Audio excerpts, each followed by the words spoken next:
దేవుని వాక్యంలో నుండి ప్రసంగి గ్రంథం 12వ అధ్యాయం 13, 14 వచనాలు నేను చదువుతూ ఉన్నాను. బైబిల్ ఉన్న ప్రతి ఒక్కరూ ఈ మాటలు చదువుతూ ఉండగా చూడాలని మనవి చేస్తున్నాను. ప్రసంగి గ్రంథం 12వ అధ్యాయం 13, 14 వచనాలు. ఇదంతయు వినిన తరువాత తేలిన ఫలితార్థమిదే: దేవుని యందు భయభక్తులు కలిగి ఉండి ఆయన కట్టడలను అనుసరించి నడుచుచుండవలెను. మానవ కోటికి ఇదియే విధి. గూఢమైన ప్రతి అంశమును గూర్చి దేవుడు విమర్శ చేయనప్పుడు ఆయన ప్రతి క్రియను అది మంచిదే కానీ చెడ్డదే కానీ తీర్పులోనికి తెచ్చును. చిన్న ప్రార్థన చేద్దాం, ప్రభు సహాయాన్ని కోరదాం. పరిశుద్ధుడా, ప్రేమగల తండ్రి, దయాళుడా, నమ్మదగిన దేవ, మీకు స్తోత్రం నాయనా.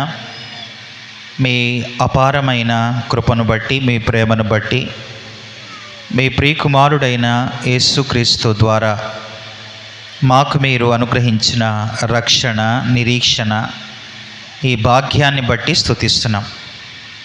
ఇప్పటి వరకు పాడిన పాటల ద్వారా, ఆరాధన ద్వారా మీరు మహిమ పొందినందుకై మీకు స్తోత్రాలు. ప్రత్యేకంగా ఈ సమయంలో మీ వాక్యాన్ని మాకు వినిపించండి. వినబుద్ధిని, గ్రహించు మనస్సును దయచేయండి.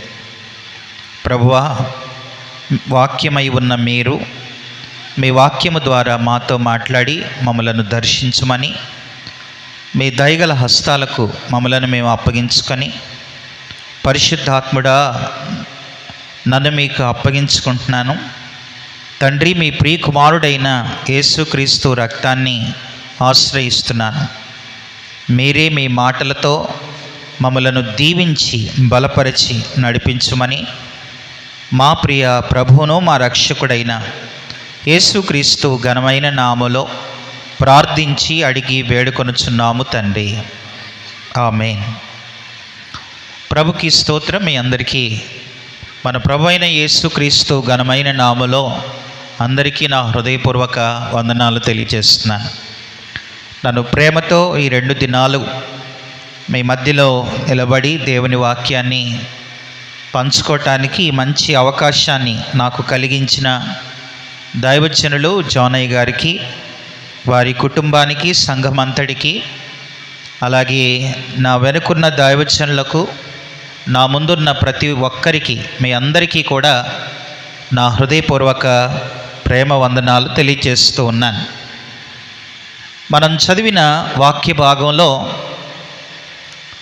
ప్రసంగి గ్రంథం 12వ అధ్యాయం మొదటి 7 వచనాలు, అలాగే 13, 14 వచనాలు ప్రసంగి గ్రంథంలో ఈ విషయాలు చదువుకున్నాం. ప్రసంగి గ్రంథం ఎవరి చేత రాయబడింది అనంటే, జ్ఞాని అయిన సొలొమోను చేత ప్రసంగి గ్రంథం రాయబడింది. సొలొమోను చేత 3 గ్రంథాలు రాయబడ్డాయి.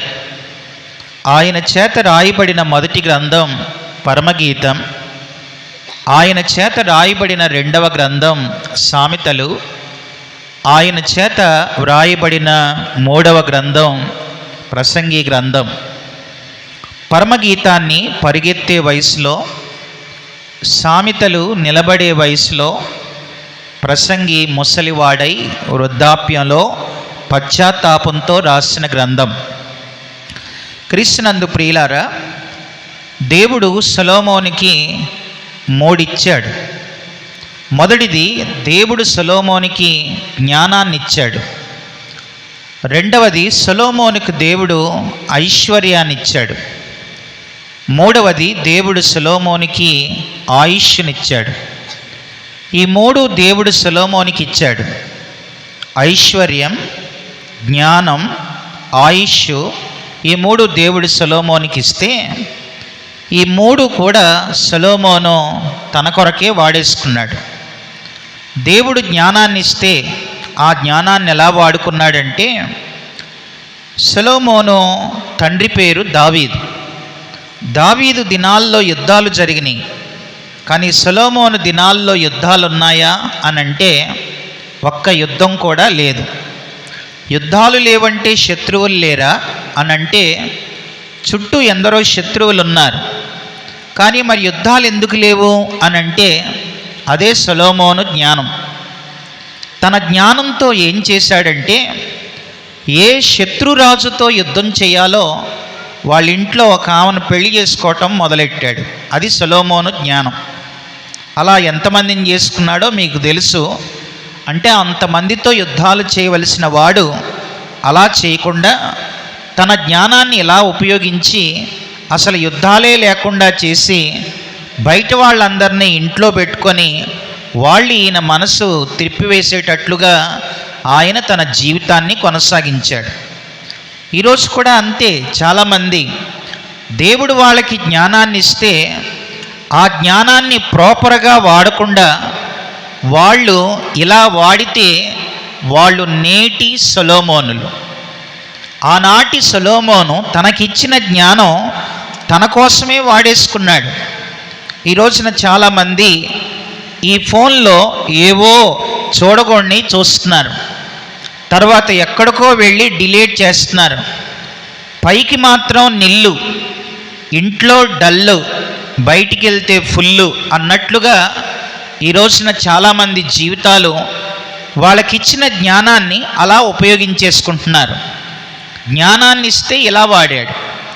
రెండవది, దేవుడు సొలొమోనుకి ఐశ్వర్యాన్ని ఇచ్చాడు. ఐశ్వర్యాన్ని ఇస్తే, డబ్బులు ఇస్తే ఆ డబ్బులన్నీ ఎలా వాడాడంటే ఒకటి, డబ్బులన్నీ విందుకు వాడాడు. మొదటిది విందుకు వాడాడు. చూడండి ఆ మాట బైబిల్లో. సొలొమోను యొక్క ప్రతిరోజు తిండి, ఒకరోజు వారానికి ఒకసారి కాదు, ఆదివారం కాదు, ఆయన ప్రతిరోజు మెను ఒక్క వచనంలో ఉంది. రాజుల మొదటి గ్రంథం చూడండి 4వ అధ్యాయం 22వ వచనాన్ని మనం చూస్తే ఇది సొలొమోను యొక్క ప్రతిరోజు డైలీ మెను. రాజుల మొదటి గ్రంథం 4:22. ఒక్కొక్క దినమునకు సొలొమోను భోజనపు సామాగ్రి ఎంత అనగా 600 తూముల సన్నపు గోధుమ పిండి, 1200 తూముల ముతక పిండి, క్రొవ్విన ఎడ్లు 10, విడి ఎడ్లు 20, 100 గొర్రెలు, ఇవియుగాక ఎర్ర దుప్పులు, జింకలు, క్రొవ్విన బాతులు. అబ్బో, ఇవన్నీ కూడా సొలొమోను యొక్క ఒక్కరోజు తిండి. దేవుడు సొలొమోనుకి ఐశ్వర్యాన్ని ఇస్తే ఐశ్వర్యం అంతా కూడా ఒకటి విందుకు వాడాడు. రెండవది, ఐశ్వర్యాన్నంతా మందుకు వాడాడు. ఐశ్వర్యాన్నంతా ఆడోళ్ళ పొందులకు వాడాడు. ఇలా సొలొమోను దేవుడు తనకిచ్చిన జ్ఞానాన్నంతా విందులకి, మందుకి, ఆడోళ్ళ పొందుకి. ఎవరో శాపాదేశపు రాణొచ్చింది, ఆయన చాలా జ్ఞానవంతుడని. బైబిల్లో ఏముందంటే ఆమె అడిగింది ఇచ్చాడు, అడగనిది కూడా ఆమెకి ఇచ్చాడంట. ఎంత అడిగితే అంత ఇవ్వడమే ఐశ్వర్యం ఆడవాళ్ళకి. అందుకే విందు, మందు, పొందు ఇలాంటి వాటికన్నీ డబ్బులన్నీ వేస్ట్ చేశాడు. మూడవదిగా, దేవుడు సొలొమోనుకి ఐశ్వర్యాన్ని ఇస్తే, ఆయుష్నిస్తే ఆయుష్ అంతా కూడా ఇలాంటి మెయింటైన్ చేయటానికి ముసలోడైపోయి తన జీవితం అంతా వ్యర్థంగా గడిపి చివరికి ముసలోడై కూర్చొని ప్రసంగి గ్రంథాన్ని రాశాడు. ప్రసంగి గ్రంథం చదువుతూ ఉంటే ఎక్కువ సార్లు వచ్చే మాట ఏంటనంటే వ్యర్థము, వ్యర్థము, వ్యర్థము, వ్యర్థము. ఇంకా చెబుతావా నాయన అంటే సమస్తమో వ్యర్థమో అని అన్నాడు. అసలు ప్రసంగి గ్రంథానికి నేను పెట్టిన పేరేంటనంటే ఒక జ్ఞాని తన అజ్ఞానాన్ని అర్థవంతంగా 12 అధ్యాయాలు రాశాడు. మళ్ళీ చెబుతాను ఈ మాట. ఒక జ్ఞాని తన అజ్ఞానాన్ని అర్థవంతంగా రాసిన గ్రంథమే ప్రసంగి గ్రంథం. దేవుడు తనకి జ్ఞానాన్నిస్తే, దేవుడు తనకి ఐశ్వర్యాన్నిస్తే, దేవుడు తనకి ఆయుష్నిస్తే అవి ఆయన కోసం వాడకుండా తన కోసమే వాడేశాడు. ఈ రోజున కూడా దేవుడు నీకేదైనా ఒక ఉద్యోగం ఇస్తే, నీకేదైనా ఆరోగ్యాన్ని ఇస్తే, నీకేదైనా సరే ఐశ్వర్యాన్ని ఇస్తే, నీకేదైనా తెలివితేటలు ఇస్తే, నీకేదైనా బలాన్ని ఇస్తే, దాన్ని దేనికోసం వాడాలి అని అంటే ఇచ్చిన ఆయన కోసం వాడాలి. కనుక ఇచ్చిన ఆయన కోసం వాడకుండా మన కోసమే మనం వాడుకుంటే మనం ఎవరం అని అంటే నేటి సొలొమోనులు అని మనం అర్థం చేసుకోవాలి. క్రీస్తునందు ప్రియులారా, హైదరాబాదులో ఒక పెద్ద చర్చికి ఒక యవనస్తుడు వెళుతూ ఉండేవాడు. అయితే అలా వెళుతున్న దినాల్లో ఆయన యూత్ లీడర్గా క్వాయర్లో పాటలు పాడుచు గిటార్ వాయిస్తూ ఉండేవాడు. అయితే తన జీవితం పాటలు పాడేంత వరకే, ఆ తర్వాత తన లైఫ్ వేరే, తనకి లేని అలవాట్లు లేవు, ఎన్నో వ్యసనాలు ఉన్నాయి, తర్వాత చెడ్డ అలవాట్లు ఉన్నాయి. ఈ విషయం ఎరిగిన పాస్టర్ గారు ఆయనకి చెప్పారు, ఇంట్లో తల్లిదండ్రులు చెప్పారు, కానీ తన జీవితాన్ని మార్చుకోలేదు. ఒక రోజున ఆయన హైదరాబాదులో ట్యాంక్ బండ మీద బైక్ మీద వంగి అలా వేగంగా వెళుతూ ఎదురుగా వస్తున్న ఒక ఆల్విన్ కార్ని కొట్టేస్తే అక్కడికక్కడే ఆయన కాళ్ళు చేతులు విరిగిపోయినాయి, 2 కళ్ళు కూడా పోయి గుడ్డువాడైపోయాడు. కాళ్ళు చేతులు విరిగిని, 2 కళ్ళు పోయి గుడ్డోడయ్యాడు. దగ్గరలో ఉన్న హాస్పిటల్కి ఆయన్ని తీసుకొని వెళితే లక్షల రూపాయలు ఖర్చు పెట్టారు. చివరికి డాక్టర్లు చెప్పింది ఏంటనంటే, విరిగిపోయిన ఈ కాళ్ళు చేతుల ప్రదేశంలో ప్లాస్టిక్ కాళ్ళు ప్లాస్టిక్ చేతులు వేసుకోవచ్చు, కానీ పోయిన కళ్ళు రావు. ఇతను బ్రతికినంత కాలం గుడ్డివాడే. 25 సంవత్సరాల నిండు యవ్వన ప్రాయంలో ఉన్న ఈ యవనస్తుడు బ్రతికినంత కాలం గుడ్డివాడే అని అతన్ని ఇంటికి తీసుకొని వెళ్ళారు. ఇంటికి వెళ్ళిన తర్వాత ఐసీలో ఉన్నప్పుడు కొద్దిమంది మాత్రమే వెళ్ళారు. ఇప్పుడు ఇంటికి డిశ్చార్జ్ అయ్యి వచ్చాడు. ఫలానా వాళ్ళ కుమారుడు యూత్ లీడర్ అని చాలామంది అతన్ని చూడటానికి వస్తే వాళ్ళతో ఈ మాటలు చెప్పాడు. ఏమన్నాడనంటే, నా 2 కళ్ళు మంచిగా ఉన్నప్పుడు నేనేనాడు నా కంటితో మంచి విషయాలు చూడలేదు. నా చేతులు 2 బాగున్నప్పుడు నేనేనాడు నా చేత్తో బైబిల్ని సరిగా పట్టుకున్న వాడిని కాదు. ముట్టగోడని ముట్టాను, తర్వాత చూడగోడని చూశాను, నడవగోడని మార్గంలో నడిచాను. ఇప్పుడు ఒకవేళ అన్నీ బాగుంటే నా ప్రభు కోసం ఏదైనా చెయ్యాలనిపిస్తుంది అని ఎంతో వేదనతో వచ్చిన వారితో చెబుతూ ఆయన ఏడుస్తూ ఈ మాటలు చెప్పాడు. క్రీస్తునందు ప్రియులారా, మానవ జీవితంలో మనం పోగొట్టుకుంటే తిరిగి రానివి చాలా ఉన్నాయి. జారిన మాట తిరిగి రాదు, పోయిన సమయం తిరిగి రాదు, పోగొట్టుకున్న తరుణాలు తిరిగి రావు, గతించిన జీవితం తిరిగి రాదు, పోయిన ప్రాణం తిరిగి రాదు. ప్రియ సోదరి సోదరుడా, దాచుకున్న సొమ్ము తెలిసినా దోచుకునేవాడెవడో తెలియదు, అనుకున్నంత ఆస్తి సంపాదించినా అనుభవించే వాళ్ళెవరో తెలియదు, ప్రాణం కాపాడుకున్నా పోయేదెప్పుడో తెలియదు, అయిన వాళ్ళు నాన్న వాళ్ళు దూరమయ్యేదెప్పుడో తెలియదు, ఆదరించిన వాళ్ళు చేదరించేదెప్పుడో తెలియదు, పోగు చేసుకున్నవి పోయేదెప్పుడో తెలియదు, సంతోషంగా ఉన్న వాళ్ళు దుఃఖంగా ఉన్న వాళ్ళు సంతోషంగా ఎవరు ఎప్పుడు మార్చబడతారో ఎవరికీ తెలియదు. కాబట్టి క్రీస్తునందు ప్రియ సోదరి సోదరుడా, ఈ రాత్రి ఈ చివరి మీటింగ్లో దేవుడు నీకు ఏదైనా ఇది నాకు దేవుడు ఇచ్చాడు అన్నో చెబితే అది ఆయన ఎందుకు ఇచ్చాడు అది అర్థం చేసుకోకుండా అది నీ కొరకే వాడేసుకొని చివరికి ముసలివాడు అయిపోయి దేవుని కోసం ఏమి నీ జీవితం ఉపయోగపడకపోతే నీవు నేటి సొలొమోనువే సహోదరుడా సహోదరి అని మనం అర్థం చేసుకోవాలి. అలా సొలొమోను తన జీవితాన్నంతా ఇలాగా వ్యర్థంగా గడిపి చివరికి తన ముసలితనంలో ఎంతో వేదనతో పశ్చాత్తాపడుతూ ఆయన ఈ ప్రసంగి గ్రంథాన్ని రాశాడు. రండి, ప్రసంగి గ్రంథం 12వ అధ్యాయం మొదటి 7 వచనాలలో మనం చూస్తే, జాగ్రత్తగా వినండి రాత్రి సందేశం. ప్రసంగి గ్రంథం 12వ అధ్యాయం మొదటి 7 వచనాల్లో ఈ భూమి మీద ఏ మానవుడికైనా వద్దు అనుకుంటే వచ్చేవి ఒక 3 ఉన్నాయి. వినండి వినండి, భూమి మీద ఏ మానవుడైనా వద్దనుకుంటే వచ్చేవి 3 ఉన్నాయి. ఆ 3 ఈ ప్రపంచంలో ఎవ్వరికీ ఇష్టం ఉండదు. ముఖ్యంగా సీతారాంపూర్లో ఉన్న వాళ్ళకి కానీ, అలాగే నరసాపురంలో ఉన్న వాళ్ళకి కానీ ప్రపంచంలో ఈ 3 ఎవరికీ ఇష్టం ఉండదు. అయినా ఈ 3 అందరికి వస్తాయి. ఇక్కడ కూర్చున్న వాళ్ళందరికి వస్తాయి, ఆ రోడ్డు పక్కన కూర్చున్న వాళ్ళందరికి వస్తాయి, ఆ ఆటో నడిపే ఆయనకు వస్తాయి, ఆ దించే వాళ్ళకి వస్తాయి. ప్రపంచంలో అందరికీ వచ్చే ఒక 3 ఉన్నాయి. ఆ 3 ఏంటనంటే ఈ సొలొమోనే చెబుతున్నాడు ఈయన. మొదటిది ఏంటనంటే వద్దు అనుకున్నా వచ్చేది, మొదటిది ముసలితనం, వృద్ధాప్యం. ఇక్కడ కూర్చున్న వాళ్ళు ఎవరైనా ముసలోళ్ళు అవ్వకుండా ఉంటారా అని అంటే ఎప్పటికైనా అవుతారు. నేటి బాలలే రేపటి వృద్ధులు, రేపటి పౌరులు కాదు, రేపటి వృద్ధులు. ఎప్పటికైనా సరే ఇక్కడున్న పిల్లలు ఎవరైనా ఏదో ఒక రోజున వృద్ధాప్యంలోకి వెళ్ళవలసిందే. కనుక నేను కూడా ఒక రోజున ముసలివాడిని అవుతాను. ఈ మాటలు వింటున్న నీవు కూడా ఒక రోజున ముసలివాడు అవుతావు. ఈరోజు నువ్వు జిమ్కి వెళ్ళి కండలు పెంచి నేను ఆరోగ్యంగా ఉన్నాను, అంగసౌష్ఠవం కలిగి ఉన్నాను, నేను చాలా బలంగా ఉన్నాను అని అనుకునే ప్రియ సోదరి సోదరుడా, నీకు వద్దు అనుకున్నా, నీకు ఇష్టం లేకపోయినా వచ్చే మొదటిది ఏంటనంటే వృద్ధాప్యం, ముసలితనం. రెండో విషయాన్ని చెప్తాను వినండి.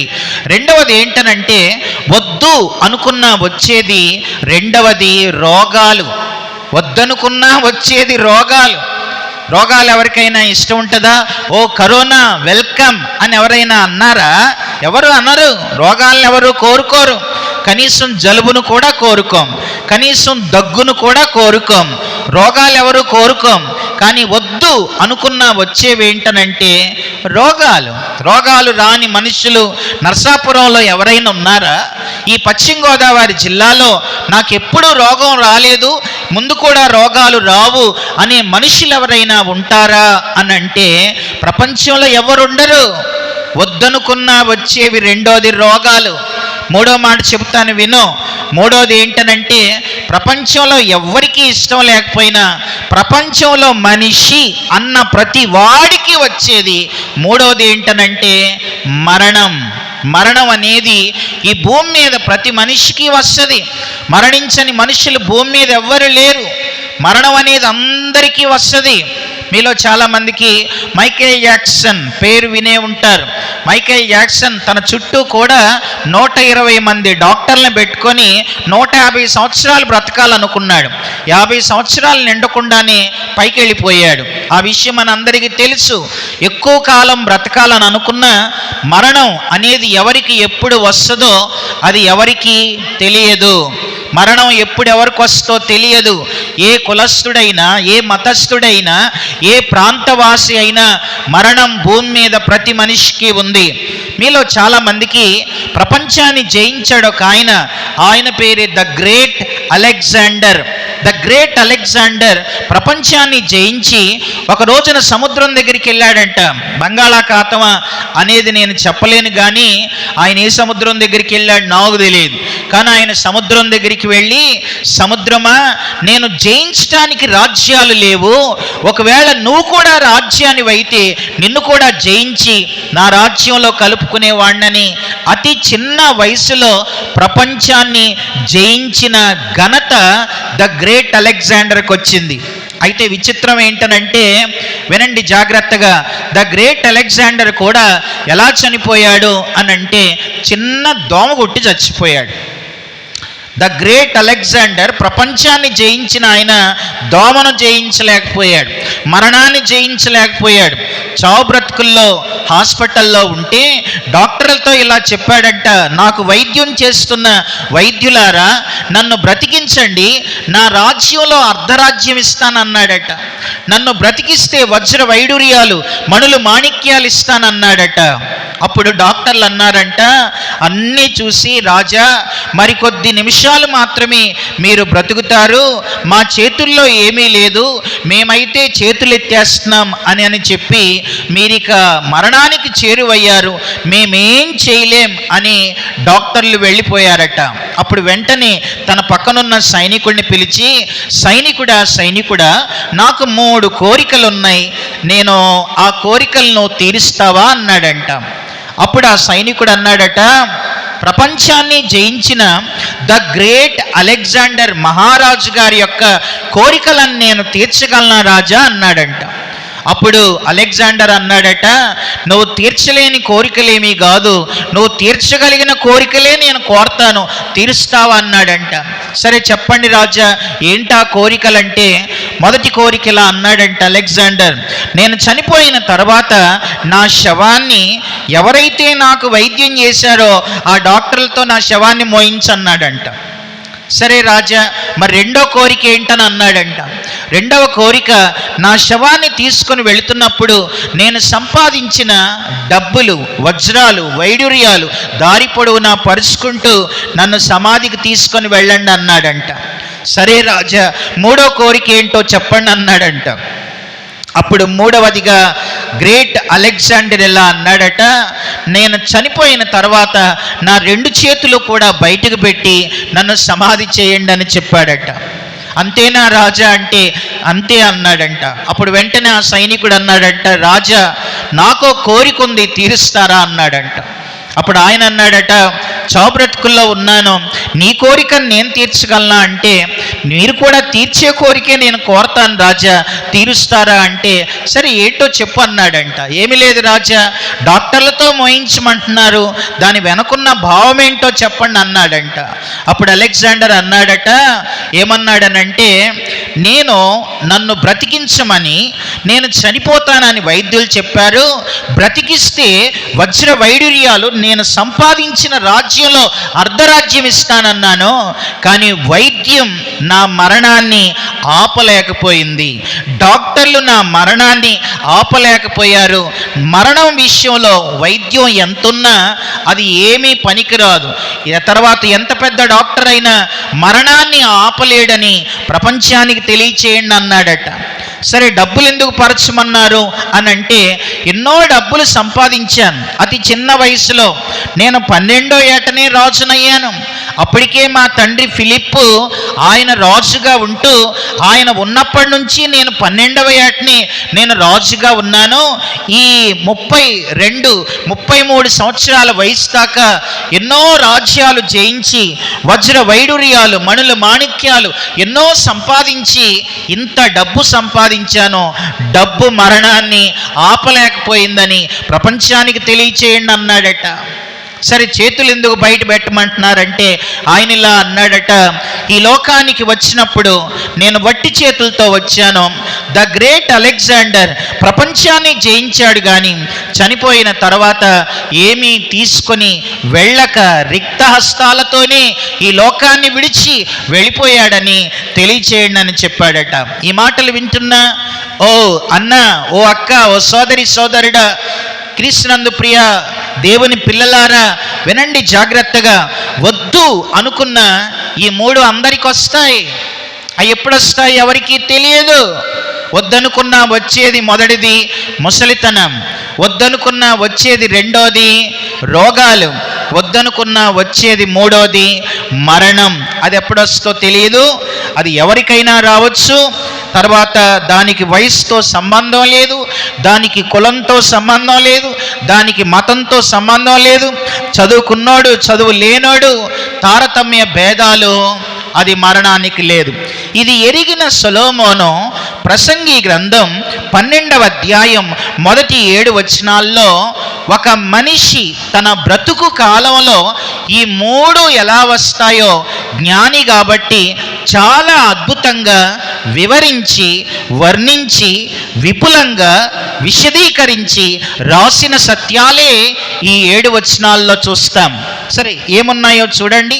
ఆ మాట నేను చదువుతున్నాను. 12వ అధ్యాయం మొదటి వచనం, దుర్దినాలు రాకముందే ఆ హైదరాబాదులో యవనస్తుడికి కాళ్ళు చేతులు విరిగినాయి, మంచం మీద పడ్డాడు, 2 కళ్ళు పోగొట్టుకున్నాడు, కాళ్ళు చేతులు పోగొట్టుకున్నాడు. అవొక దుర్దినాలు.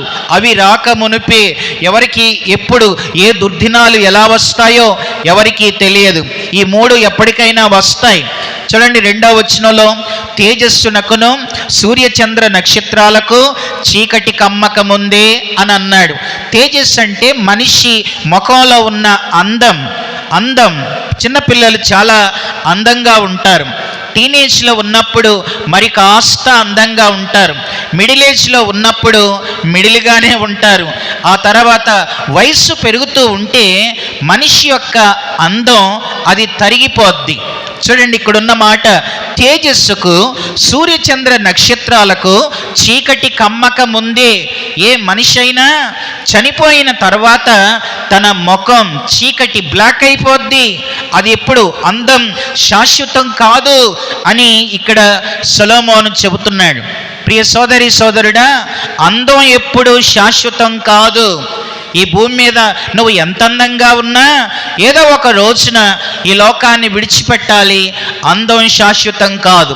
అప్పుడప్పుడు నేను ఇలా చెబుతూ ఉంటాను, అందంగా పుట్టడం దేవుడు మనకిచ్చిన గొప్ప భాగ్యం. అందంగా బ్రతకడం దేవుడికి మనమిచ్చే బహుమానం. కనుక అందంగా బ్రతకాలి. అది 2వ వచనంలో చూస్తాం. తర్వాత చూడండి 3వ వచనంలో, ఆ దినమున మనిషి జీవితంలో జరిగేవి. అందరూ బైబిల్ తీసి మీరు చూస్తే చాలా విషయాలు గ్రహిస్తారు. ప్రసంగి గ్రంథం 12వ అధ్యాయం 3వ వచనంలో, ఆ దినమున ఇంటి కావలి వారు వణకుదురు అని ఉంది. ఇల్లంటే ఈ శరీరం, కావాలంటే చేతులు. వయసు పెరుగుతూ ఉంటే చేతులు వణుకుతాయి. అది ఇక్కడ రాశాడు. ముసలి వాళ్ళు ఉన్నారు ఇక్కడ, వాళ్ళ చేతులను చూడండి, వణుకుతాయి. ఆ దినమున ఇంటి కావలి వారు వణుకుదురు. వయసు పెరుగుతూ ఉంటే చేతులు వణుకుతాయి, అది రాశాడు. ఆ తర్వాత బలిష్ఠులు వంగుదురు అని ఉంది. ఎంత బలవంతుడైనా, పోలీస్ ఆఫీసర్ అయినా ఏదో ఒక రోజున బలిష్ఠులు కూడా వంగిపోతారు. మీరందరూ దాదాపుగా ఆల్మోస్ట్ ఆల్ వంగే ఉన్నారు. పోలీసు వాళ్ళ స్ట్రైట్గా కూర్చోండి, ఒకసారి స్ట్రైట్గా ఉండండి. ఎంతసేపు ఉంటారు అలా అంటే ఉండలేం. అంటే దుర్దినాలు స్టార్ట్ అయినాయి అని అర్థం చేసుకోవాలి. బలిష్ఠులు వంగుదురు. ఆ తర్వాత ఏముందో చూడండి, బైబిల్లో ఉన్న మాట, ప్రసంగి గ్రంథం 12వ అధ్యాయం 3వ వచనంలో, విసరి వారు కొద్ది మంది అగుట చేత పని చాలించుకొందురు అని ఉంది. విసరివారంటే నోట్లో ఉన్న పళ్ళు కొద్ది మంది అవుతారు అని అంటే వయస్సు పెరుగుతూ ఉంటే పళ్ళు ఊడిపోతాయి. అది ఇక్కడ చెప్పిన మాట. విసిరేవారు కొద్ది మంది అవుతారంటే, విసిరేవాళ్ళంటే నోట్లోకి వెళ్ళి ఏది వెళ్ళినా విసరాలి. ఈ పళ్ళన్నీ విసురుతూ ఉంటాయి. ఏజ్ పెరుగుతూ ఉంటే పళ్ళు ఊడిపోతాయి. ఆ తర్వాత చూడండి, అక్కడున్న మాట అది, విసిరివారి కొద్ది మంది అంటే పళ్ళు. ఆ తర్వాత ఏముందో చూడండి, కిటికీలలో గుండా చూచువారు కానలేక ఉందురు అని ఉంది. కిటికీలంటే ఇవన్నమాట. కానలేకపోవడం అంటే ఏజ్ పెరుగుతూ ఉంటే సైట్ ప్రాబ్లం వస్తుంది, కళ్ళజోడు వస్తుంది. ఇప్పుడు రాలేదేమో నీకు, కానీ ఎప్పటికైనా వస్తుంది. వద్దనుకున్నా వస్తుంది. ఇవన్నీ కూడా ఒక్కోటి వస్తాయి. నువ్వు వంగుతావు, ఇప్పుడు వంగలేదు కానీ వంగుతావు. తర్వాత నీ పళ్ళు ఇప్పుడు ఉన్నాయి, ఎప్పటికి అన్నీ ఉంటాయా? ఓడతాయి. అది చెప్తున్నాడు ఇక్కడ. అవన్నీ ఓడక ముందే, పోక ముందే ఏం చేయాలో చెబుతా ఉన్నాడు. ఆ తర్వాత చూడండి ఇంకేమన్నాడు, 4వ వచనంలో చూస్తే, తిరగటి రాళ్ల ధ్వని తగ్గిపోవును అని అన్నాడు. తిరగటి రాళ్ల ధ్వని అంటే, తిరగటి రాళ్ళు అంటే పళ్ళు. వయసు పెరుగుతూ ఉంటే తిరగటి రాళ్ల ధ్వని తగ్గిపోద్ది. అంటే తినే తిండి తగ్గిపోద్ది. 4 ముక్కలు వేస్తే బిర్యానీ చేసి ఇంకో 2 ముక్కలు వేసుకో అన్నా అని అంటే ముసలాళ్ళకి వేయండి, ఏమంటారు? నాట్ ఇంట్రెస్ట్ అంటారు. ఇంట్రెస్ట్ లేకేం కాదు, పళ్ళు లేక అన్నమాట. అది విషయం. కనుక తిరగటి రాళ్ల ధ్వని తగ్గిపోవును అని ఉంది. అంటే తిండి తగ్గిపోద్ది. తర్వాత చూడండి, వయసు పెరుగుతూ ఉంటే 12వ అధ్యాయం 4వ వచనంలో, వీధి తలుపులు మోయబడును అని ఉంది. వీధి తలుపులు అంటే ఇవి మోయబడతాయంటే చెవుడు వస్తుంది. ఏజ్ పెరుగుతూ ఉంటే ఏ మనిషికైనా కొంచెం గట్టిగా చెప్పాలి. అదే చిన్నపిల్లలకి అవసరం లేదు, టీనేజ్లో ఉన్న వాళ్ళకి అవసరం లేదు. మొన్న నేను విజయవాడ నుంచి మా కరీంనగర్కి బస్సులో వెళుతున్నాను. రాత్రి పూట బస్సులో వెళుతున్నాను. నా పక్కనే అటు పక్కన సీట్లో ఒక యవనస్తురాలు కూర్చుంది. యవనస్తురాలు కూర్చొని ఇయర్ ఫోన్స్ పెట్టుకుంది. ఏం మాట్లాడిందో ఏమో, అదేమి నెట్వర్కో, ఆ సిమ్ కార్డు ఏంటో నాకైతే తెలియదు, కానీ తెల్లారేదాకా మాట్లాడుతూనే ఉంది. సరే, మాట్లాడుతూనే ఉందని నాకెలా తెలుసు అంటే, మాటలేమీ పైకి వినబట్టలేదు కానీ ఇలాంటివే వినబడుతున్నాయి. సరే, ఏంటో నాకు అర్థం కాలేదు. అయితే వాళ్ళకి మాత్రం బాగా వినపడతాయి. ఏదో ఒక రోజున వీధి తలుపులు మోయబడతాయి. ఆ సహోదరికి తెలియదు. వీధి తలుపులు మోయబడతాయంటే చెవుడు వస్తుంది. తర్వాత చూడండి ఏముంది, పిట్ట యొక్క కోతకు ఒకడు లేచును అని ఉంది. వయసు పెరుగుతూ ఉంటే మనకి నిద్ర తగ్గిపోద్ది. మీరు ఇంట్లో పెద్దవాళ్ళు చూడండి, వాళ్ళకి చిన్న శబ్దం అయినా వెంటనే లేచిపోతారు వాళ్ళు. అదే పిల్లలైతే 7 అయినా 8 అయినా 9 అయినా పక్కన ట్రైన్ వెళ్తున్నా వాళ్ళకి మెలకు రాదు. కానీ అదే ముసలి వాళ్ళకి వయసు పెరుగుతూ ఉంటే పిట్ట యొక్క కోతకు ఒకడు లేచి, ఏ చిన్న శబ్దం అయినా వెంటనే లేచిపోతూ ఉంటారు. తర్వాత చూడండి, సంగీతము చేయు స్త్రీలు నాదము చేయి వారందరూ నిశ్శబ్దముగా ఉంచబడుదురు అని ఉంది. అంటే వయసు పెరుగుతూ ఉంటే ఈ స్వరపేటిక సహకరించదు. ఇప్పుడు బాగా పాడేవాళ్ళే, కానీ వాళ్ళు ముసలివాళ్ళు అయ్యాక కూడా ఇలా పాడితే అది గ్రేట్ అన్నమాట. కనుక సంగీతము చేయి స్త్రీలు నాదము చేయి వారందరూ నిశ్శబ్దముగా ఉంచబడుదురు. తర్వాత ఏముందంటే ఎత్తు చోటులకు భయపడుదురు. వయసు పెరుగుతూ ఉంటే మెట్లు ఎక్కలేరు, లిఫ్ట్ లేకపోతే పైకి ఎక్కలేరు. వయసు పెరుగుతూ ఉంటే మోకాళ్ళ నొప్పులు వస్తాయి. బాబు ఇప్పుడు నీ మోకాళ్ళు బాగున్నాయి కాబట్టి ఆ వీధిలోకి తిరుగుతున్నావు, ఈ వీధిలోకి తిరుగుతున్నావు, వాళ్ళని చూస్తున్నావు, వీళ్ళ చూస్తున్నావు, ఎప్పుడు నీ కాళ్ళు ఇలాగే ఉంటాయా అంటే ఏమో దుర్దినాలు రాకముందే అని బైబిల్ చెబుతుంది. వయసు పెరుగుతూ ఉంటే మోకాళ్ళ నొప్పులు వస్తాయి. అది రాశాడు సొలొమోను, అందుకే కూర్చొని రాశాడు అన్నాను. ఆ తర్వాత చూడండి ఏముంది, 5వ వచనంలో మార్గముల యందు భయంకరమైనవి కనబడును అని ఉంది. మార్గముల యందు భయంకరమైనవి కనబడతాయి అంటే యాక్సిడెంట్లు అన్నమాట. ఈ రోజున ఎక్కడ చూసినా భయంకరమైన యాక్సిడెంట్లు మనం చూస్తున్నాం. ఆ తర్వాత చూడండి, బాదం వృక్షం పువ్వులు పోయును అని ఉంది. బాదం వృక్షం పువ్వులు పోయును అంటే ఇటు చూడండి చెబుతాను. బాదం వృక్షం అంటే ఇంక నెత్తి మీద ఉన్న నల్ల వెంట్రుకలు కాస్త పువ్వులు పోయును అని అంటే తెల్లబడతాయి. అది బాదం వృక్షం పువ్వులు పోయినంటే నల్ల వెంట్రుకలు కాస్త తెల్లబడతాయి. కానీ కొంతమంది గోద్రేజ్ వారి సహాయంతో తెల్లబడుతున్న వాటిని ఎర్రగా చేసుకునేవాళ్ళు కొందరు. తర్వాత వేరే వేరే వాటిని ఉపయోగించి తర్వాత తాత్కాలికంగా వాటిని నల్లగా చూపించుకుంటూ ముందుకు సాగేవాళ్ళు ఎందరో ఉన్నారు. కానీ ఏది ఏమైనప్పటికీ కూడా పువ్వులు పూస్తాయి. వయసు పెరుగుతూ ఉంటే బాదం వృక్షం పువ్వులు పూస్తాయి. ఈ నల్ల వెంట్రుకలు కాస్త తెల్లబడతాయి. ఇక్కడ నల్ల వెంట్రుకలు ఉన్నారు, వీళ్ళ ఎంటికలన్నీ ఎప్పుడు ఇలాగే ఉంటాయా? వీళ్ళ ముసలోళ్ళు ఎవరా? పువ్వులు పూయవా? నా తెల్ల వెంట్రుకలు రావా అని అంటే వస్తాయి. ఇవన్నీ సొలొమోను జ్ఞానంతో చెబుతున్నాడు. బాదం వృక్షం పువ్వులు పోయును అన్నాడు. తర్వాత ఏమన్నాడో చూడండి, వయసు పెరుగుతూ ఉంటే మిడత బరువుగా ఉండును అని అన్నాడు. మిడత బరువుగా ఉండటం అంటే మధ్యప్రదేశ్ పెరిగిద్ది, ఉత్తరప్రదేశ్ తగ్గిద్ది. అదే మిడత బరువు అంటే.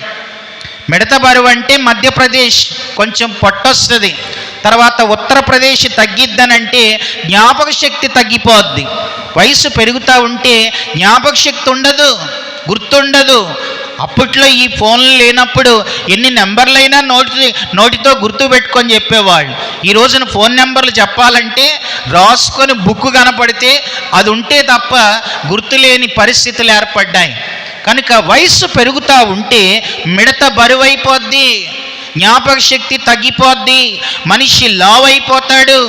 అయ్యో ఇంత లావ్ అవుతున్నావు ఏంటనంటే తక్కువ తినండి అని అంటే వాళ్ళు తినేది చాలా తక్కువే, కానీ మిడత బరువు అయ్యిద్ది. ఏజ్ పెరుగుతూ ఉంటే మనిషి బరువు అవుతాడు.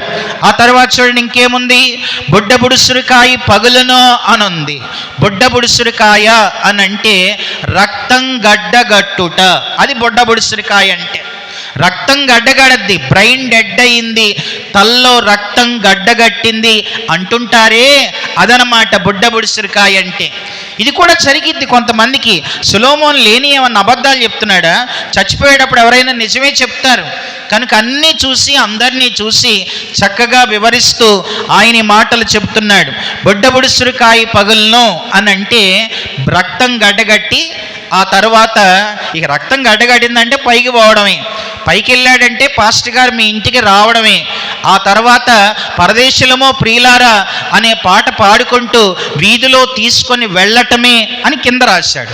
ఇది నేను చెప్పట్లేదు, ఆయనే రాశాడు. చూడండి ఏమన్నాడు ఆయన, బుడ్డబుడుసురుకాయి పగులను ఏలయనగా ఒకడు తన నిత్యమైన ఉనికి పట్టునకు పోవుచున్నాడు, వాని నిమిత్తం ప్రలాపించువారు వీధుల్లో తిరుగుదురు. అంటే ప్రలాపించేవాళ్ళు, ఏడ్చేవాళ్ళు, అయ్యో నిన్నటిదాకా బాగానే ఉన్నాడు, తల్లో రక్తం గడగట్టిందంట, వెళ్ళిపోయాడు, ఇక అన్నయ్య లేడు, అక్కయ్య లేదు అని చెప్పుకుంటూ ఏడ్చుకుంటూ వీధిలో తీసుకెళ్ళి సాయంత్రానికల్లా పూజ చేస్తారు. అది ఇక్కడ రాశాడు. అంత మాత్రమే కాకుండా ఇంకా కొన్ని జరుగుతాయి చూడండి. వద్దనుకున్నా వచ్చే రోగాలు ఎట్లా వస్తాయో జ్ఞానంతో సొలొమోను చెబుతున్నాడు. 6వ వచనాన్ని చదువుతున్నాను. వెండి త్రాడు విడిపోవును అని అన్నాడు. అందరికీ కాదు, కొందరికి వెండి త్రాళ్ళు విడిపోతాయి. వెండి త్రాడు అంటే ఇది డిస్క్ ప్రాబ్లం. వెండి త్రాడు అంటే డిస్క్ ప్రాబ్లం. మీలో ఎవరికైనా బ్యాక్ పెయిన్, నడువు నొప్పి ఉందంటే దానికి కారణం ఏంటనంటే ఈ వెన్నుపూస ఎక్స్రే తీస్తాడు. హాస్పిటల్కి వెళ్తే నడువు నొప్పి వస్తుందంటే ఎక్స్రే తీస్తారు. ఎక్స్రే తీస్తే వెండి త్రాడే ఉంటుంది, అంతా తాళ్ళనే ఉంటుంది. అది పక్కగా జరిగితే నీకు మోకాలు నొప్పి వస్తుంది, తర్వాత నడువు నొప్పి వస్తూ ఉంటుంది, ఒక కాలంతా లాగేసినట్లుంటుంది. ఇదంతా కూడా సయాటికా ప్రాబ్లం అంతా కూడా ఎదుర్కోవాల్సి వస్తుంది. వెండి త్రాడు విడిపోవును అని అంటే డిస్క్ ప్రాబ్లం అవి కూడా వస్తాయి. ఎవరికైనా డిస్క్ ప్రాబ్లమ్స్ ఇష్టమా? ఎవరికైనా బాదం వృక్షం పూలు పోయటం ఇష్టమా? తర్వాత మోకాళ్ళ నొప్పులు ఇష్టమా? నడువు నొప్పులు ఇష్టమా? వద్దనుకున్న జబ్బులు ఎవరికి వస్తాయో ఎవరని చెప్పలేం అని సొలొమోను చెప్తున్నాడు. ఆ తర్వాత చూడండి, ఇంకా అదే 6వ వచనంలో బంగారు గిన్నె పగిలిపోవును అని అన్నాడు. తమ్ముడు చెల్లి అన్న అక్క విను, బంగారు గిన్నె పగిలిపోద్ది. బంగారు గిన్నె అంటే చచ్చిపోయిన తర్వాత పోస్ట్ మార్టం చేస్తారు. అప్పుడు ఇక్కడ పెట్టి ఒకడు కొడితే పైకి వచ్చేది బంగారు గిన్నె, తల అన్నమాట. కనుక కొంతమందికి తల పగిలిద్ది, నా తల పగలాలి, నా తల పగలాలి అని ఎవరైనా అనుకుంటారా? ఎవ్వరూ అనుకోకపోయినా అక్కడక్కడ చూస్తున్నామే తల పగిలిపోయిందని. అది కూడా జరిగిద్ది. ఆ తర్వాత చూడండి ఇంకేం రాస్తున్నాడు, దార యొద్ద కుండ పగిలిపోవును అని అన్నాడు. ఈ ప్రాబ్లమ్స్ కూడా వస్తాయి. దార అంటే 1, 2 అన్నమాట. దార యొద్ద కొండ అంటే ఇటో కొండ ఉంటుంది, దాన్ని కిడ్నీలు అని అంటారు. అదే ఇక్కడ దార యొద్ద కొండ అంటే కిడ్నీలు అన్నమాట. మనం బాగా ఇడ్లీలు తింటాం కానీ మన కిడ్నీల గురించి ఆలోచించాం. అదే ఇక్కడ రాస్తున్నాడు, కొంతమందికి వద్దనుకున్న కిడ్నీలు ఫెయిల్ అవుతాయి, డయాలసిస్ చేయాల్సి వస్తుంది. హాస్పిటల్కి వెళ్తే రక్తం అంతా కూడా డయాలసిస్ అంతా ఆ మిషన్లు చేయాల్సిన పరిస్థితి కొందరికి వస్తుంది. వచ్చిన తర్వాత కిడ్నీ పాడైపోయింది, అయ్యో నా పరిస్థితి ఎట్లా అయిపోయింది అని బాధపడటం కంటే దార యొద్ద కుండ పగిలిపోక ముందే ఏం చేయాలో చెబుతున్నాడు. ఆ తర్వాత చూడండి ఇంకొక మాట ఉంది అక్కడ 6వ వచనంలో, బావి యొద్ద చక్రం పడిపోవును అని అన్నాడు. బావి చక్రం, బావి అంటే ఇది, చక్రం అంటే లోపల ఉంటుంది, దాన్నే గుండె అంటారు, హార్ట్ ఫెయిల్ అంటారు. బావి యొద్ద చక్రం అంటే హార్ట్ ఫెయిల్ అవటం.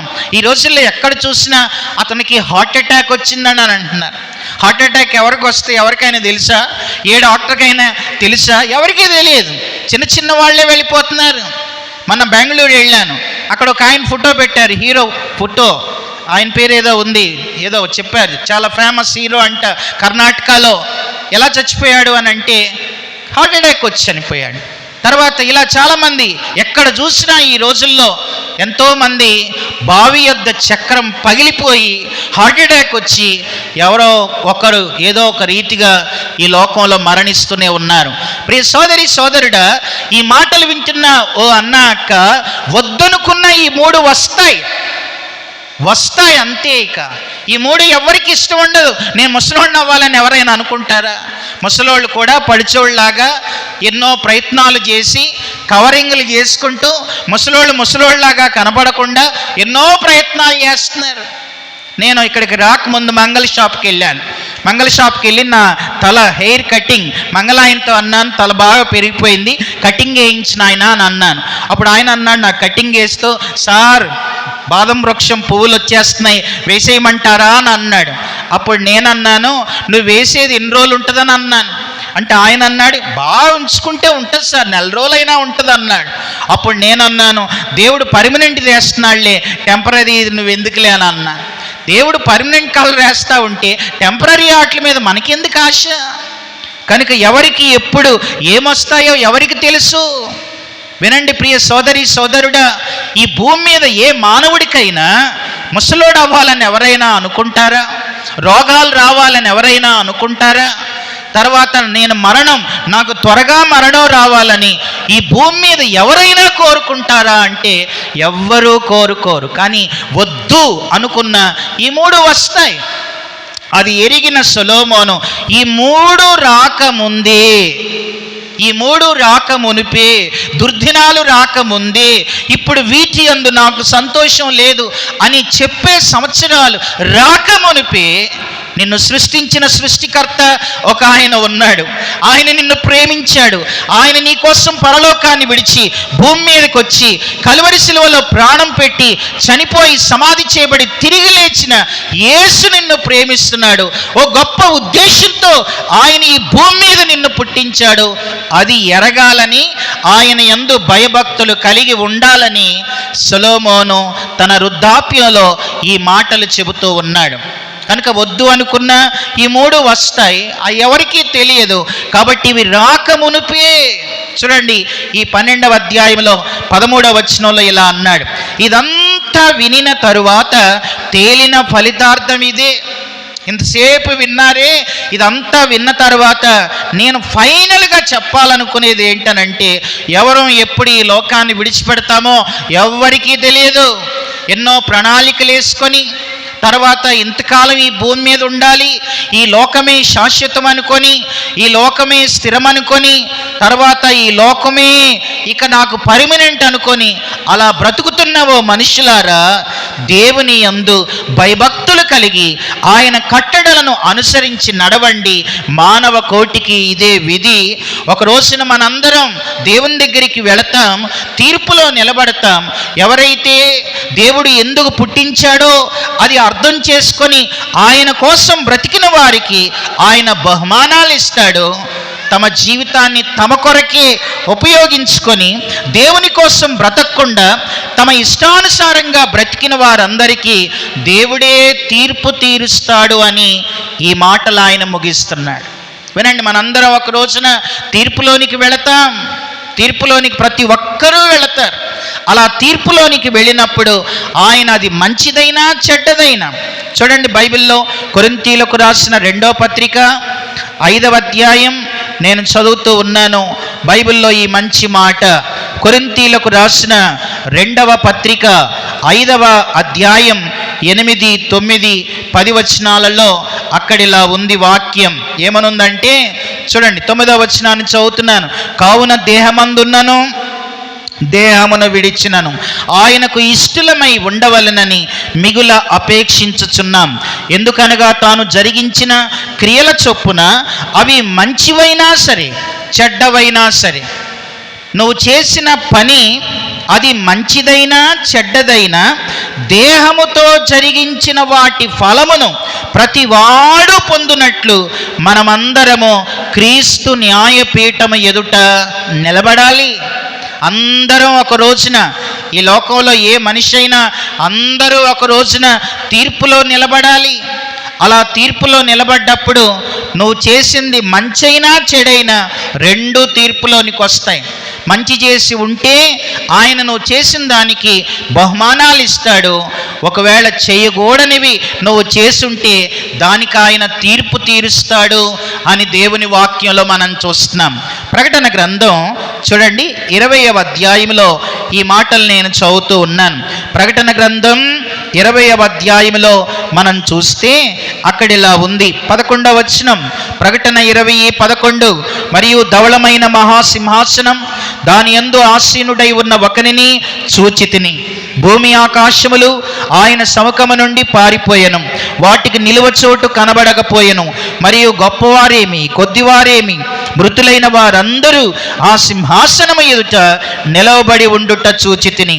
అప్పుడు గ్రంథములు విప్పబడెను. వినండి, అప్పుడు గ్రంథాలు విప్పబడెను. తీసారా బైబిల్లో గ్రంథాలు ఒక రోజున విప్పబడతాయి, ఎవళ్ళ పుస్తకం వాళ్ళదే. నువ్వు పుట్టినప్పటి నుండి చచ్చే వరకు నువ్వు చేసిన మంచి చెడు రెండూ కూడా గ్రంథాల్లో రాయబడతాయి, ఆ గ్రంథాలు విప్పబడతాయి. చూడండి, అప్పుడు గ్రంథములు విప్పబడెను, మరియు జీవ గ్రంథమును వేరొక గ్రంథము విప్పబడెను. ఆ గ్రంథముల యందు రాయబడి ఉన్న వాటిని బట్టి తమ క్రియల చొప్పున మృతులు తీర్పు పొందిరి అని మనం చూస్తాం. ఓ పెద్ద ఎల్సిడి మీద మీరు పుట్టినప్పటి నుండి చచ్చిపోయే వరకు ఏం చేశారు అవన్నీ స్క్రీన్ మీద వస్తూ ఉంటాయి.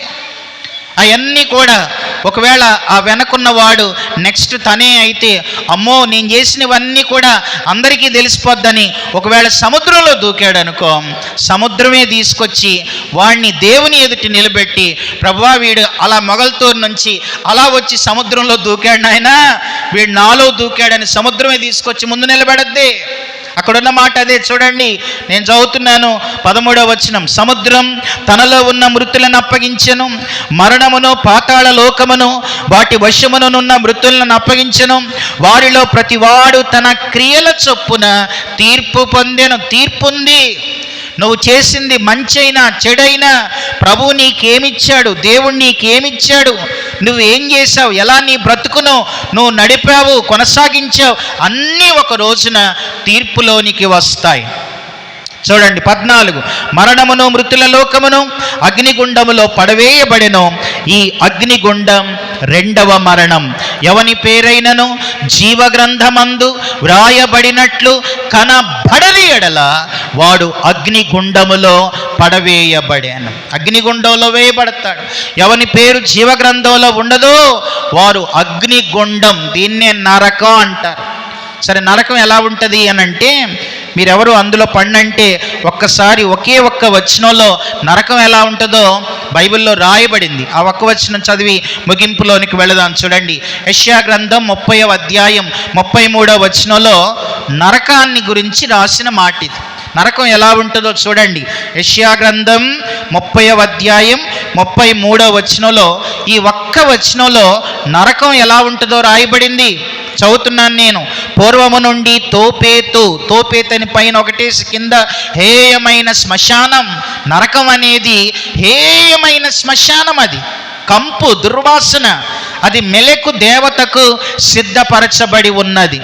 అసలు దేవుడు నరకాన్ని చేసింది మనుషుల కోసం కాదు, ఈ ప్రపంచంలో ఏ మనుష్యుని కోసం కాదు నరకం దేవుడు చేసింది.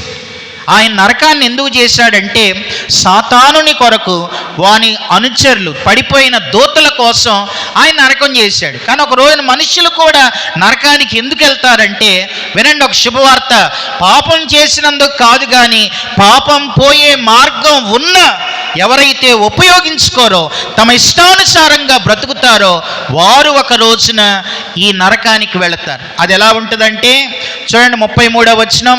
నరకం లోతుగాను విశాలముగాను ఆయనే దాన్ని చేసి ఉన్నాడు.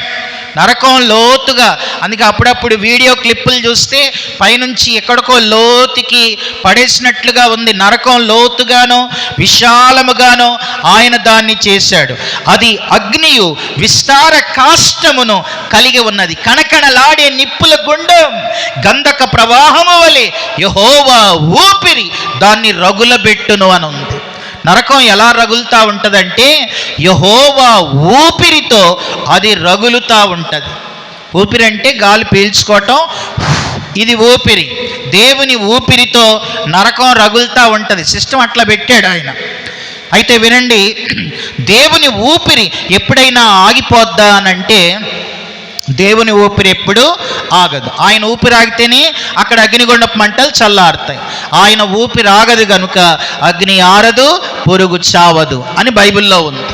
కాబట్టి అది చేసిన వాడు ఆయనే కాబట్టి, దాని తీవ్రత ఆయనకు తెలుసు కాబట్టి, అందులో ఏ మానవుడు తన పాపంతో పడకూడదని మనుషులందరినీ ప్రేమించిన దేవుడు 2024 సంవత్సరాల క్రితం ఆయన ఈ లోకానికి వచ్చి మన పాపాల నిమిత్తం కలువరి శిలువలో మరణించి చనిపోయి సమాధి చేయబడి ఆ శిలువ మీద 12:3 నరక బాధ శిలువ మీద మన శిక్ష ఆయన భరించి శిక్ష నుంచి తప్పించి రక్షణ ఇవ్వటానికి యేసు ప్రభు కలువరి శిలువలో మరణించి చనిపోయి సమాధి చేయబడి తిరిగి లేచాడు. ఆయన నమ్మితే పరలోకం ఉంది, నమ్మకపోతే తీర్పు అనంతరం నరకం ఉంది. కనుక సొలొమోను చెప్తున్నాడు, వద్దనుకున్నా ఇవన్నీ వస్తాయి, అది ఎప్పుడో మనకి తెలియదు. కాబట్టి అన్నీ బాగున్నప్పుడే మనం ఏదైనా ప్రభు కోసం చేయాలి. నేను ఎలాగో చేయలేకపోయాను, కనీసం ప్రసంగి గ్రంథాన్ని వింటున్న వారైనా మీరైనా మీ జీవితంలో దేవుడు మీకు అన్నీ అనుగ్రహించినప్పుడే మీరు దేవుని కోసం ఏదైనా చేయండి అని ఆయన చెబుతున్నాడు. చాలా సంవత్సరాల క్రితం చైనా దేశానికి, వినండి ఇదొక మాట చెప్పి నేను ముగిస్తాను. చాలా సంవత్సరాల క్రితం చైనా దేశానికి హడ్సన్ టైలర్ అనే ఆయన మిషనరీగా వెళ్ళి అక్కడ ఆయన చేయగలిగిన సేవ అంతా చేసి ఆయన ముసలివాడైపోయి మరలా ఇంగ్లాండ్ దేశానికి వచ్చాడు. వచ్చిన తర్వాత ఆయన 3 రోజులు మీటింగ్ పెట్టాడు. ఇలాగే మీటింగ్స్ పెట్టి హడ్సన్ టైలర్ ముసలివాడుగా ఆ ఊర్లో తెలిసిన వాళ్ళందరినీ పిలిచి మీటింగ్ పెట్టి చైనా దేశం ఎలా ఉంటుందో వివరించి, అదొక కమ్యూనిస్ట్ ప్రాంతం, అక్కడికి ఎవరు సేవకు వెళ్ళట్లేదు, తర్వాత అక్కడెవరు యేసు ప్రభుని నమ్మట్లేదు, మీలో ఎవరైనా నేను వెళ్ళాను, నేను చేయగలిగింది చేశాను, నా యవ్వన బలాన్ని, నా యవ్వన ఆరోగ్యాన్ని, నా శక్తి జ్ఞానం, నా తెలివితేటలు అన్నీ నేను వాడాను, ప్రభు కోసం ఉపయోగించాను, మీలో ఎవరైనా చైనా దేశానికి మిషనరీలుగా వెళతారా అని వాక్యం చెప్పి ఎవరైనా వెళ్ళే వాళ్ళు ఉంటే లేచి నిలబడండి అని అడిగాడట. అడిగితే ఎవ్వరు లేచి నిలబడలేదు. ఈయన ఇలా మైక్లో ఎవరైనా ఉన్నారా, చైనా దేశానికి వెళ్తారా అంటే చివరిలో ఒక ఆయన లేచి నిలబడ్డాడంట. నిలబడితే ఆయన్ని హడ్సన్ టైలర్ చూసి, బాబు చైనా దేశానికి నువ్వు సేవకు పనిచేయవు, కూర్చో అని అన్నాడంట. సరే ఆయన కూర్చున్నాడు. 2వ రోజు మరలా మీటింగ్, మరలా పాటలైన వాక్యం మరలా చెప్పాడు, ఎవరైనా చైనా దేశానికి మీలో ఎవరైనా సువార్తకి వెళ్తారా అని అడిగితే ఎవరు వెళ్ళట్లేదు, ఎవరూ లేవట్లేదు. మళ్ళీ లాస్ట్లో ఆ చివరోడే నిలబడ్డాడంట. నిలబడ్డప్పుడు మళ్ళీ హడ్సన్ టైలర్ చూసి, బాబు నీలాంటి వాళ్ళు చైనా దేశానికి పనిచేయరు నాయన, నువ్వు కూర్చో అని అన్నాడంట. సరే 3వ రోజు చివరి మీటింగ్, ఫైనల్ మీటింగ్, ఆయన కన్నీటితో, వేదనతో, భారంతో, చైనా దేశం సువార్త ఎరుగని ప్రాంతం, వేలాది ఆత్మలు నశించిపోతున్నాయి, గ్రుడ్డితనంలో మనుషులున్నారు, ఎవరైనా ఆ ప్రాంతానికి ఆరోగ్యం ఉన్నవాళ్ళు, బలం ఉన్నవాళ్ళు, జ్ఞానవంతులు, తెలివితేటలు ఉన్నవాళ్ళు, అంగసౌష్ఠవం కలిగిన వాళ్ళు ఎవరైనా చైనా దేశానికి వెళతారా అని ఏడుస్తూ వాక్యం చెప్పి, ఎవరైనా వెళ్ళేవాళ్ళు లేచి నిలబడండి అని అంటే ఎవరు లేచి నిలబడట్లేదు. ఎవరైనా ఉన్నారా అని మళ్ళా అడుగుతూ ఉంటే లాస్ట్లో మళ్ళీ అతనే నిలబడితే అప్పుడు హడ్సన్ టైలరే మైక్లో అన్నాడంట, బాబు నీ పేరు నాకు గుర్తు రావట్లేదు, ఏదో జార్జ్ అని ఉంటుంది, తర్వాత ఏంటని అన్నాడంట. నువ్వు నాకు తెలుసు నీ పేరు జార్జ్, తర్వాత ఏంటంటే అక్కడి నుంచి ఆయన అన్నాడంట, అయ్యా నా పేరు జార్జ్ స్కాట్ అయ్యా అని అన్నాడంట. జార్జ్ స్కాట్, నువ్వెందుకు పనికిరావని నేను అంటున్నానంటే, నీవు చాలా చిన్నగా ఉన్నప్పుడే నీకు రోడ్ యాక్సిడెంట్లో ఒక కాలు తీసేశారు, అది విరిగిపోయి నువ్వు కుంటికాలు వాడివి, నువ్వు ఒంటికాలు వాడివి, కాబట్టి నీలాంటి వాడు చైనా దేశానికి వెళ్తే అక్కడ ఎవరైనా నువ్వు కరపత్రికలు పంచి స్వార్థ చేస్తూ ఉంటే నువ్వు పరిగెత్తలేవు, కుంటోడు కాబట్టి అందుకే నిన్ను కూర్చోమంటున్నాను, ఆ దేశానికి పనికిరావంటున్నాను, ఎవరైనా కొట్టడానికి వస్తే నువ్వు పారిపోలేవు కదా, అందుకే వద్దయ్యా కూర్చో అన్నాడంట. అప్పుడు అక్కడి నుంచి జార్జ్ స్కాట్ అన్నాడంట, అయ్యా పారిపోవటానికి ఇంగ్లాండ్ నుంచి చైనాకి వెళ్ళాలా, నేను నిలబడేది పారిపోవటానికి కాదయ్యా, నా ప్రభువుని ప్రకటిస్తూ చావడానికి నిలబడుతున్నానే తప్ప నేను నిలబడేది పారిపోవటానికి కాదన్నాడంట. ఎప్పుడైతే ఈ మాట ఆయన అక్కడి నుంచి అన్నాడో వెంటనే మళ్ళా హడ్సన్ టైలర్ అన్నాడట, సరే మరి ఎవరైనా వెళ్తారా అన్నప్పుడు మరి అందరికంటే ఆలస్యంగా ఎందుకు నిలబడుతున్నావు అన్నాడంట. అప్పుడు ఈయన అన్నాడంట, అక్కడి నుంచి ఈయన అడిగిన దానికి జార్జ్ స్కాట్ అన్నాడంట, అయ్యా నాకు ఒకటే కాలని మీకు తెలుసు, కానీ ఇక్కడ 2 కాళ్ళు ఉన్నోళ్ళు ఉన్నారు, ఆరోగ్యంగా అవయవాలన్నీ ఉన్నోళ్ళు ఉన్నారు, జ్ఞానవంతులు ఉన్నారు, చదువుకున్నోళ్ళు ఉన్నారు. మీరు ఇంత భారంతో వాక్యం చెబుతూ ఉంటే ఎవరైనా వెళతారేమో అని ఇక్కడికి వచ్చిన వాళ్ళందరినీ నా కళ్ళు చూస్తూనే ఉన్నాయి. ఎవ్వరూ వెళ్ళట్లేదు, ఎవరూ లేవట్లేదు. అందుకే చివరిలో నేను వెళ్ళాలని ఆత్మ ప్రేరణ చేత నిలబడుతున్నానయ్యా అన్నాడంట. హడ్సన్ టైలర్ ముందుకు పిలిచి ప్రార్థన చేసి ఆయన్ని చైనా దేశానికి పంపాడు. వినండి, ఒక శుభవార్త చెప్తాను.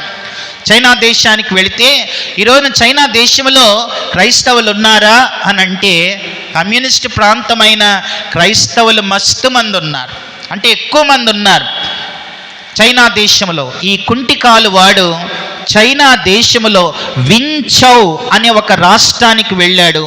ఆ రాష్ట్రంలో సువార్త చెబితే 10 లక్షల మంది ప్రభువుని నమ్ముకున్నారు. హల్లెలూయా. ఒక కుంటికాలు జార్జ్ స్కాట్ ద్వారా వించౌ రాష్ట్రంలో 10 లక్షల మంది ప్రభువులోనికి నడిపించాడు. క్రీస్తునందు ప్రియులారా, ఓ కుంటికాలు వాడిని వాడుకున్న దేవుడు మనల్ని ఎందుకు వాడుకోడు? కాబట్టి హైదరాబాద్లో యవనస్తుడి గురించి ముందే చెప్పాను. అన్నీ బాగున్నప్పుడు ఏమీ చేయలేకపోయాడు, అన్నీ పోయాక ఉంటే బాగుండును అని అన్నాడు. పోయాక మనం చేసేదేమీ లేదు, దుర్దినాలు వచ్చాక మనం చేసేదేమీ లేదు, ఆరోగ్యం పోయాక చేసేదేమీ లేదు, అనారోగ్యాలు వచ్చాక చేసేదేమీ లేదు. దుర్దినాలు రాక మునిపే ఇప్పుడు వీటి యందు నాకు సంతోషము లేదని నువ్వు చెప్పు సంవత్సరాలు రాకముందే నీ జీవితాన్ని దేవునికి అప్పగించు, నీ జీవితాన్ని ప్రభువుకి అప్పగించు. ప్రభు కోసం, ప్రభువా ఓ జార్జ్ స్కాట్ను వాడుకున్న దేవా నన్ను కూడా వాడుకో. నా బ్రతుకు కాలంలో నీ కోసం నేను ఏదైనా కొన్ని ఆత్మల్ని సంపాదించే భాగ్యాన్ని నాకివ్వు నాయనా అని అడిగితే ప్రభు మన జీవితాన్ని అలా వాడుకుంటాడు. ఎక్కడికి పోతున్నాం అయ్యా?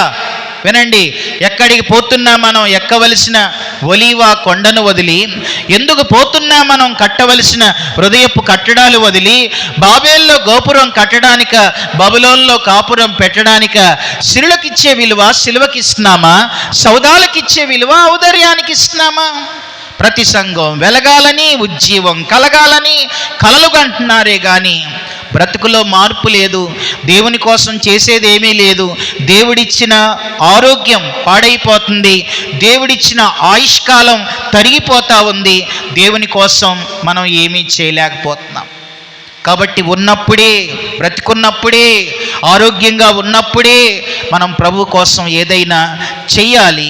ఓ జార్జ్ స్కాట్ 10 లక్షల మందిని సంపాదించి ప్రభు దగ్గరికి వెళితే దేవుడు ఎంత సంతోషించి ఎన్ని బహుమానాలు, కిరీటాలు ఆయనకి ఇస్తాడు. మరి నీకు కూడా ఏదైనా ఒక బహుమానం మనం పొందుకోవాలంటే బ్రతికున్నప్పుడే ప్రభు కోసం మనం ఏదైనా చేద్దాం.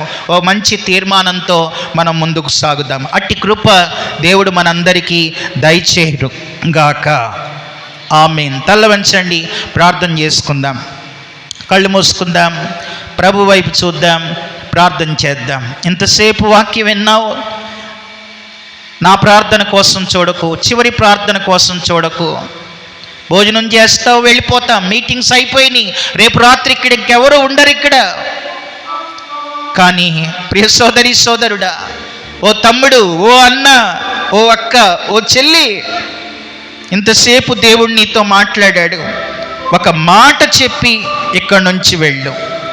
నీ తీర్మానం ఏంటో యేసుకు చెప్పి వెళ్ళు. బైబిల్లో సొలొమోను, తెలియనోళ్ళు ఎవరున్నారు? సొలొమోనికి జ్ఞానం ఇస్తే తన కోసమే వాడుకున్నాడు. కొన్ని 100 పెళ్ళిళ్ళు చేసుకోటానికి వాడుకున్నాడు. డబ్బులు ఇస్తే విందులకు వాడేశాడు, మందులకు వాడేశాడు, ఆడవాళ్ళ పొందులకు వాడేశాడు. ఆయుష్నిస్తే తరిగిపోయింది ఆయుష్. దేవుని కోసం ఏం చేయలేకపోయాడు. సొలొమోను దేవుడికి చేసిందేముంది? ఆయన తనకు తానుగా చేసిందేమీ లేదు. కనుక ప్రియ సోదరి సోదరుడా, నీకు దేవుడి జ్ఞానాన్ని ఇచ్చాడు, ఆయన కోసం వాడు. బలాన్ని ఇచ్చాడు, ఆయన కోసం వాడు. ఆరోగ్యాన్ని ఇచ్చాడు, ఆయన కోసం వాడు. నీ ఒంట్లో శక్తి ఉన్నప్పుడే, నీ కంట్లో చూపున్నప్పుడే, నీ నరాల్లో బలం ఉన్నప్పుడే, నీకు సత్తు ఉన్నప్పుడే ప్రభు కోసం ఏదైనా చేయి. ఎందుకు సమయాన్ని వృధా చేస్తావు? ఎందుకు నీ జ్ఞానాన్ని వృధా చేస్తావు? వయసు తరిగిపోద్ది, వద్దనుకున్నా వచ్చేస్తాయి, పెద్దోడు అయిపోతావు, నీ ఆయుష్కాలం తరిగిపోద్ది. ఏదో ఒక రోజున రోగాలు వస్తాయి, మరణం వస్తుంది, తీర్పులోనికి వెళ్ళిపోతాం. నీకు దేవుడు బహుమానాలు ఇవ్వాలంటే మనం దేవుని కోసం చేసింది ఏదైనా ఉండాలి. కాబట్టి ప్రభువా, నన్ను కూడా వాడుకో నాయన, నా జీవితాన్ని నీకు అప్పగిస్తున్నాను నాయన. నా జీవితం వృధా కాకూడదు, నేను కూడా నీ కోసం ఏదైనా చేస్తాను అని ఒక మంచి తీర్మానంతో ప్రభువుకి మన జీవితాలను అప్పగించుకుందాం.